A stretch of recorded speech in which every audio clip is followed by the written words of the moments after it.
Hi everyone, this is Professor Herring. Welcome back. In this video, we're going to go over the last learning objective for Chapter 5, and that is looking at if you're given the results of a percent composition of a substance to determine the empirical and molecular formulas of that substance.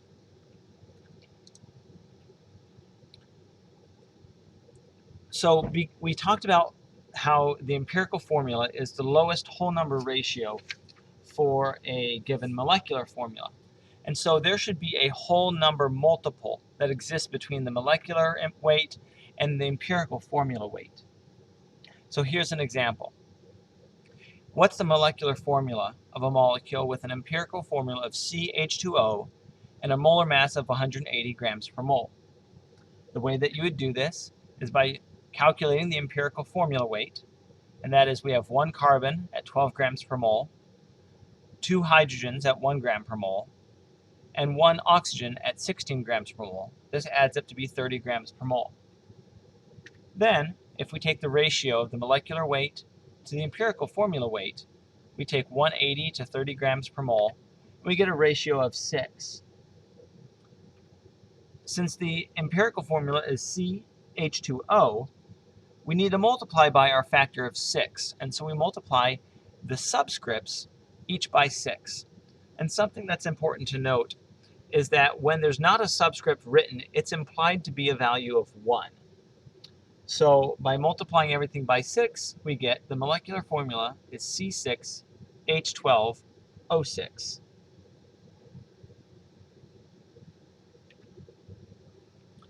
This diagram outlines a way in which you can solve these types of problems. So if you're given the percent composition, in other words, 5% of hydrogen, 12% of oxygen, etc. And how do you determine the molecular formula? This diagram walks you through the process, and we're going to follow it in solving our next problem.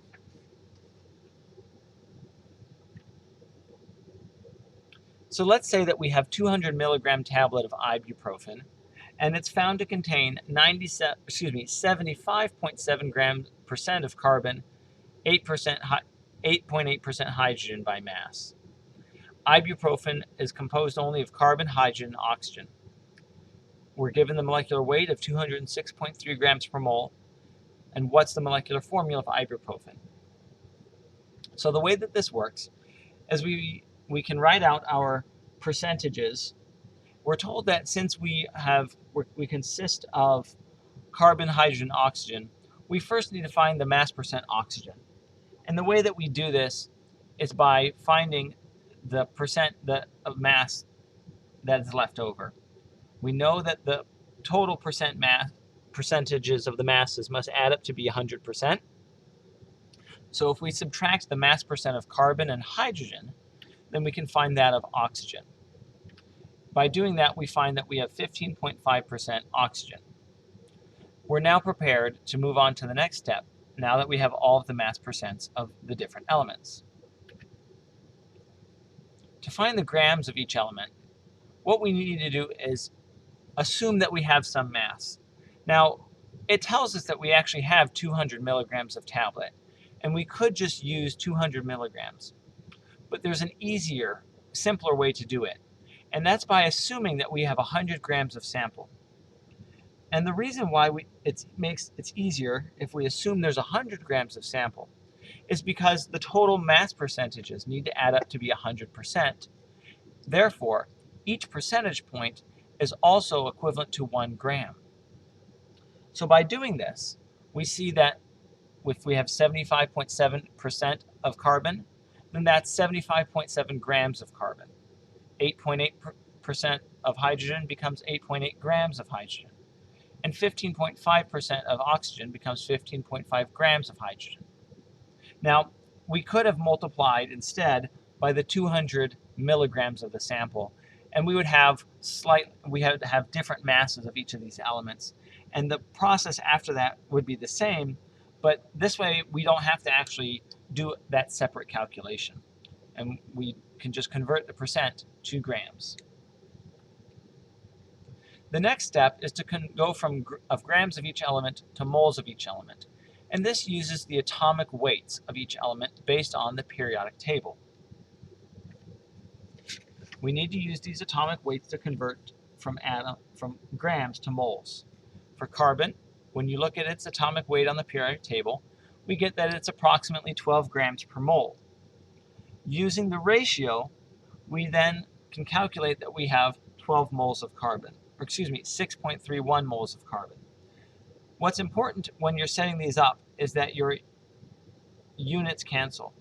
We had grams of carbon on the bottom that we want to eliminate, and we're left with moles of carbon on the top.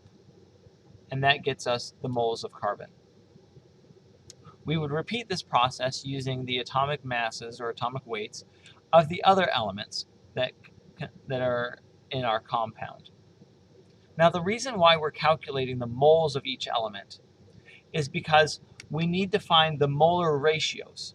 If we're looking for the empirical or molecular formula, we have to know how many moles of each we have. So at this point, we can now compare the moles of a given element to each other to find the empirical formula. The way that we do this is by finding the relative mole ratio. And so we divide each element by the element with the smallest number of moles. What that will do is get us so that way one of the ratios is always going to be 1. So if we divide the number of moles of carbon by the number of moles of oxygen, we see that we get 6.51 moles, 6.51 carbon atoms per oxygen. For hydrogen, we have 9.08, and for oxygen, we have 1. Now, when we have a molecular formula, we have to have whole number ratios. And these are not whole number ratios. And so we're presented with two things that we have to grapple with. The first is that we actually are going to round these to their nearest whole number or partial number. And so if we were to round 6.51, it would be approximately 6.5. 9.08 becomes approximately 9, and 1 becomes 1.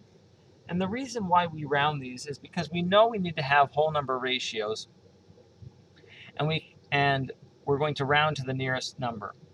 The reason why these numbers don't always come out to be whole numbers or complete fractions, even fractions, is because when these analyses are done in the lab, they're done with machines that have some variability or some room for error. And because of that, there's going to be slightly off values. Now, it's impossible to have half of a carbon atom. And based on these ratios, what this is essentially telling us is that for every oxygen atom in the molecule, there are 6.5 carbon atoms and 9 hydrogen atoms. So if we were to write that out, that would look like the following: C6.5H9O1. But we can't have half of a carbon atom. So what we do is we multiply by a factor such that all of the numbers become integer or whole numbers. That gets us then C13H18O2. Excuse me. This then becomes our empirical formula. Again, we know it's the empirical formula because it's the smallest whole number ratio that exists between those elements, given the data. Now, if you're told the molecular weight, we can find the molecular formula. Since we're told in this problem that the molecular weight of ibuprofen is 206.3 grams per mole, we can compare that to our empirical weight to determine what the molecular formula is. So we have the empirical formula of C13H18O2. To find the empirical formula weight, we multiply the number of each element times its atomic weight from the periodic table. When we do that and add them together, we get 206 grams per mole. The molecular weight's given as 206.3. And since these two are essentially the same, and we take the ratio of them equal to 1, that means that the molecular formula and the empirical formula are the same.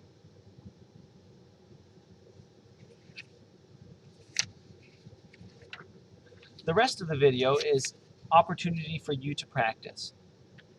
So here's a sample problem. Go ahead and pause the video and read over the question and try and solve it on your own. Then I'll walk you through the process. So in this question, we're given mass of the total sample, and we're given the percent by mass of carbon and hydrogen. We're told that the compound consists entirely of carbon and hydrogen, and so we see that those percentages add up to be 100%. If we want to find the empirical formula, we need to find the ratio of the number of moles of carbon and hydrogen to each other.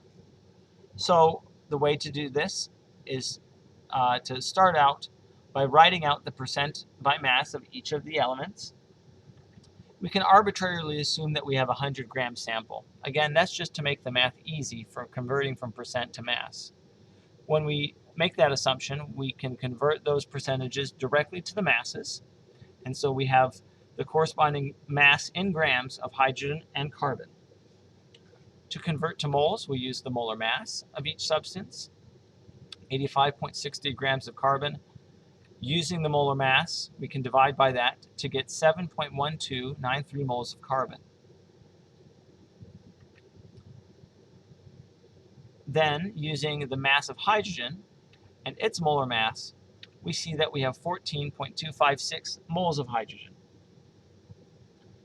In order to find the empirical formula, we need to compare the ratio of these two number of moles. So what we do is we divide by the moles of the substance that has the fewest moles. And this will allow us to make it so that way one of the substances always has a value of 1, at least initially, before we have to multiply by any factors. So if we divide the number of moles of carbon by carbon's moles, we get a ratio of 1, as we would always expect. And if we do the same for hydrogen's moles, we get a ratio of 2. This means for every carbon atom in the molecule, there are 2 hydrogen atoms. And that gives us the empirical formula of CH2. Since both of those were whole numbers, we don't need to multiply by any factor to get the true empirical formula. So let's extend on this question. And if you were given the molar mass of 28.05 grams per mole and the empirical formula from the previous question, what would be its molecular formula? Pause the video now and try and solve it on your own. Welcome back. So to solve this, we need to first calculate the empirical formula weight. To do this, we multiply the molar mass of carbon by the number of carbons, which is 1, and the number of hydrogens by its molecular mass, or atomic mass, and we get a total empirical mass of 14.027 grams per mole. If we compare this to the molecular weight, we see that we have 28.05 grams per mole for the molecular weight, 14.027 grams per mole for the empirical weight, which gives us a ratio of approximately 2, which means that we need to multiply our empirical formula by a factor of 2.